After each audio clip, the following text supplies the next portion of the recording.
trabajo. El ariete hidráulico consta básicamente de un tubo de entrada o alimentación, una llave de paso o de control,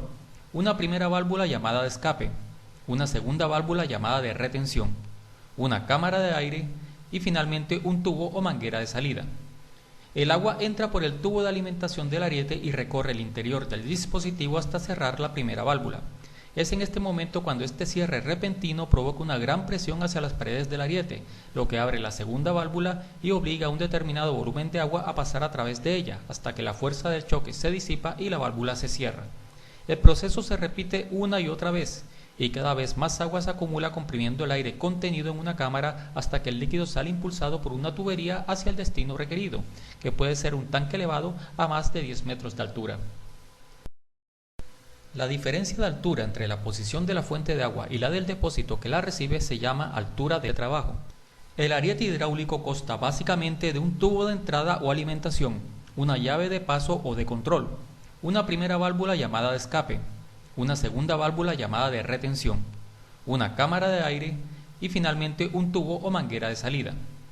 El agua entra por el tubo de alimentación del ariete y recorre el interior del dispositivo hasta cerrar la primera válvula. Es en este momento cuando este cierre repentino provoca una gran presión hacia las paredes del ariete, lo que abre la segunda válvula y obliga a un determinado volumen de agua a pasar a través de ella, hasta que la fuerza del choque se disipa y la válvula se cierra. El proceso se repite una y otra vez, y cada vez más agua se acumula comprimiendo el aire contenido en una cámara hasta que el líquido sale impulsado por una tubería hacia el destino requerido, que puede ser un tanque elevado a más de 10 metros de altura. La diferencia de altura entre la posición de la fuente de agua y la del depósito que la recibe se llama altura de trabajo. El ariete hidráulico consta básicamente de un tubo de entrada o alimentación, una llave de paso o de control, una primera válvula llamada de escape, una segunda válvula llamada de retención, una cámara de aire y finalmente un tubo o manguera de salida. El agua entra por el tubo de alimentación del ariete y recorre el interior del dispositivo hasta cerrar la primera válvula. Es en este momento cuando este cierre repentino provoca una gran presión hacia las paredes del ariete, lo que abre la segunda válvula y obliga a un determinado volumen de agua a pasar a través de ella, hasta que la fuerza del choque se disipa y la válvula se cierra. El proceso se repite una y otra vez, y cada vez más agua se acumula comprimiendo el aire contenido en una cámara hasta que el líquido sale impulsado por una tubería hacia el destino requerido, que puede ser un tanque elevado a más de 10 metros de altura. La diferencia de altura entre la posición de la fuente de agua y la del depósito que la recibe se llama altura de trabajo.